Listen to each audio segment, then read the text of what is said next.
At 45, the East African country of Uganda is very young among nations, but its heritage dates back to prehistoric times.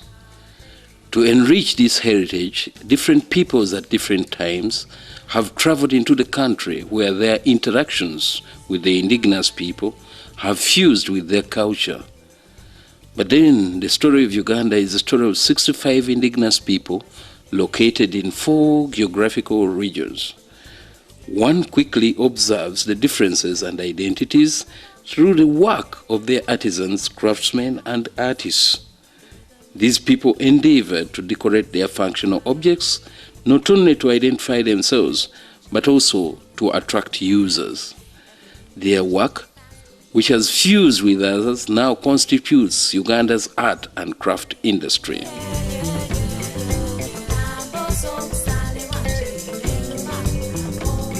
A visitor who visits a part of Uganda will carry away a craft or an art piece, which will be an experience about the villages, the cities, the landscape, the environment, and the way of life of the people. There are as many experiences as there are varieties of art and crafts in Uganda, and these varieties have attained a certain structure. When we start, no, we never stop. We take it slow until we make it to the top. Yeah, yeah,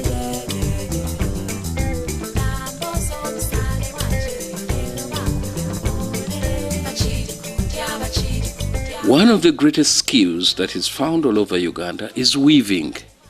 Although each people weave in a different way, with a variety of material common to their environment. What the Ugandans are best at doing is baskets. They are professional basket weavers, and they produce world-class baskets that we also export. These ones come from Western Uganda, and there's a women group of over 100, in fact about 165 women make up this women's group, and these baskets are dyed, they're totally natural. They're dyed using berries, roots and leaves of plants, and there's no chemicals used. And they make beautiful baskets, millet baskets, and fruit bowls, and trays now as well.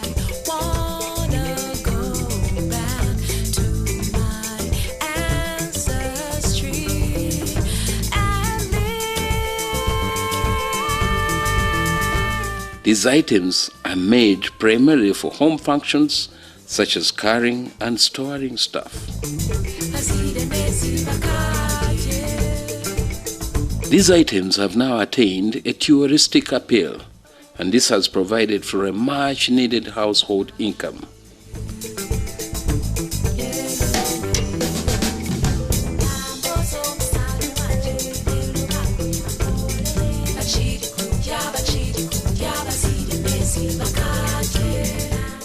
In Uganda, the tradition is for children to make their own toys. They make these toys from every available material within their reach. Again, the craft industry has seen their form of art.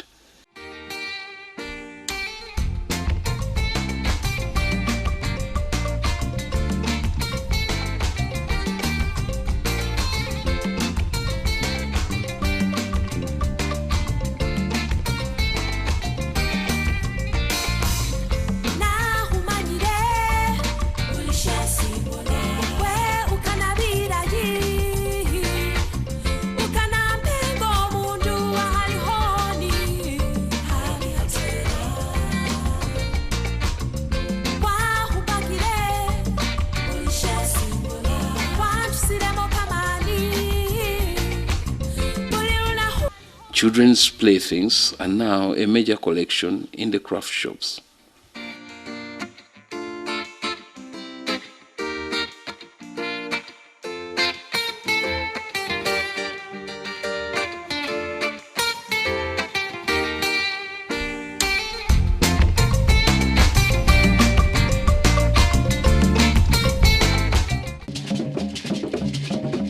Music in Uganda is a way of life. The various ethnic groups that live in Uganda may seem to share common instruments. They all play drums, flutes, xylophones, lyres, and harps in different beats. But what distinguishes them are the carvings and decorations of the instruments, which are unique to each ethnic group. This has transformed the instruments into artistic pieces. Many collectors now pick these instruments for their artistic value than the music.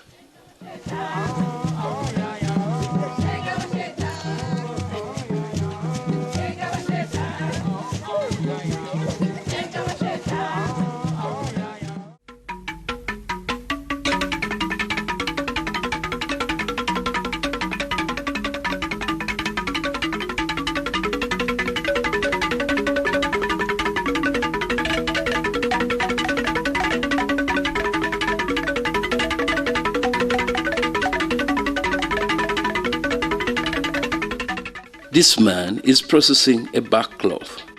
The processing of backcloth goes back hundreds of years and was unique to the interlacustrine kingdoms of Uganda.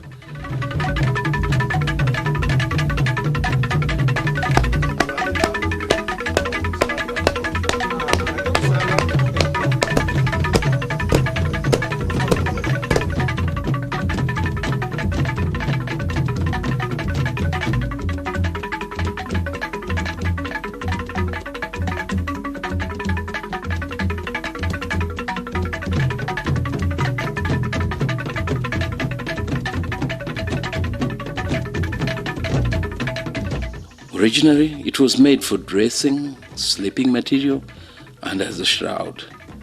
Today, artists have reinvented it as an art material that could be used instead of canvas. The artists have taken it to another level. The backcloth is now used in fashion shows. UNESCO has recognized the making of backcloth as a rare traditional skill.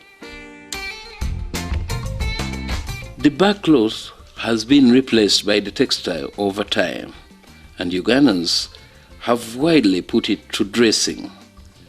The way people in Uganda dress is artistic. Every function has its own dress. People put the wealth of color gifted in their nature to its best use, right from the countryside to the city.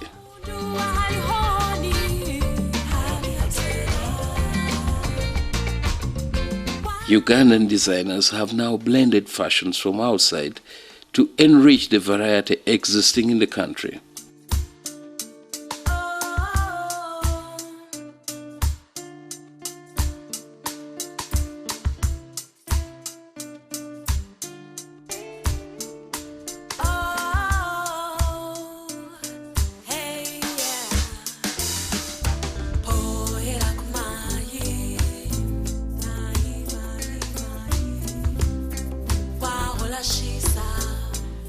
Carving is another important craft.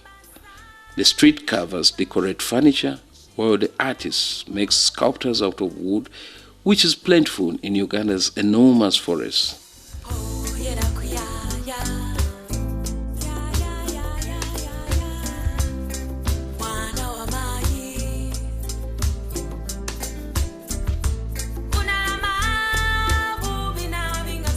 Pottery is another age-old craft in Uganda.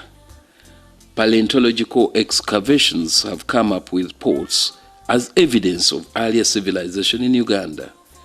Throughout time, this pottery has been transformed, borrowing from other experiences.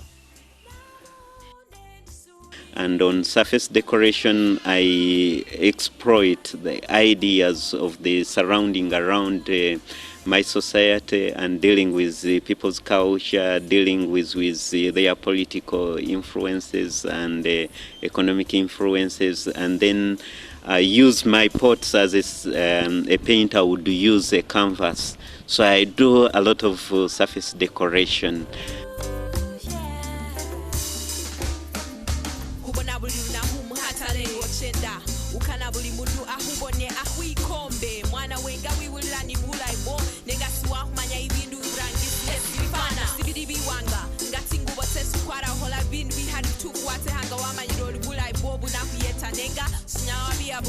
Besides the art and beauty of the ceramics, the calabash and gourd, which grow naturally all over the country, is used as a container for food and drink.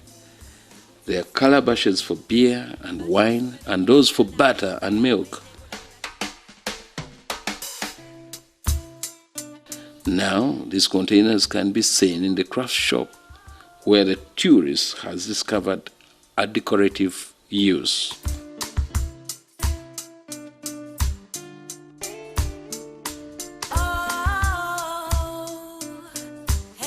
Besides the other functional benefits of art in Uganda, art has slowly blended in the economic aspect by way of advertising and getting markets for other beverages. Ugandan coffee, for example, is famous all over the world, and the Ugandan artist is riding on that fame to market Uganda's crafts as coffee gifts packages.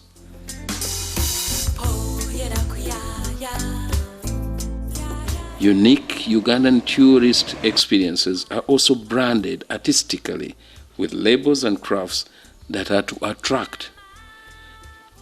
There is the Gorilla Coffee brand, for instance, an organic type of coffee which is grown where the mountain gorilla is found. The mountain gorilla is a rare animal, and mountain gorilla tracking is a rare experience. It only happens in Uganda and its two western neighbors. This American, who owns a restaurant in New York, first tested Ugandan gorilla coffee in America. He later on came tracking gorillas in Uganda. Hey, this is Sean. I have a restaurant called Habana Outpost in Brooklyn. There we sell gorilla coffee, and here we just went to go see the silverbacks in Uganda. Unbelievable experience. The traditional Ugandan hut was a piece of art in itself. This architecture is disappearing rapidly.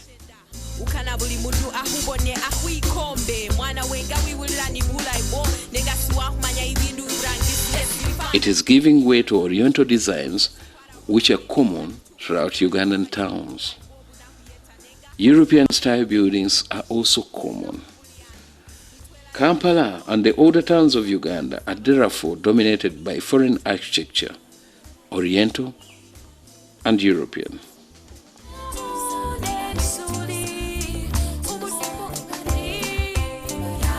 Many architects now favor an African decor.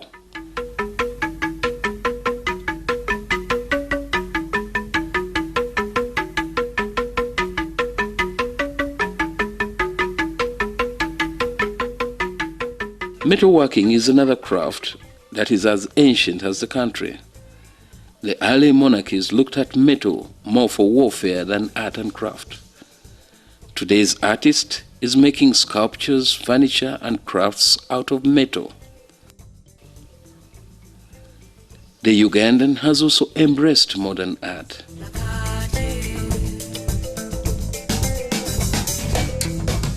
The fountain of this knowledge began with the establishment of an art school at Makerere University. Margaret Crowley, the founder, wished to work on existing African art, making creative innovations which supplemented the artisan who was working on African crafts.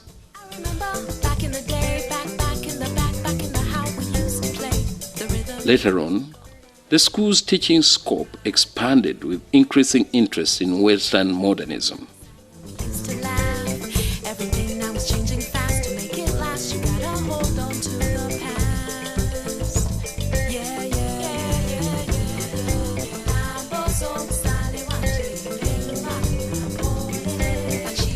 Over time, the school products have impacted on the Ugandan art landscape, creating a movement that reflects the country's changing identity.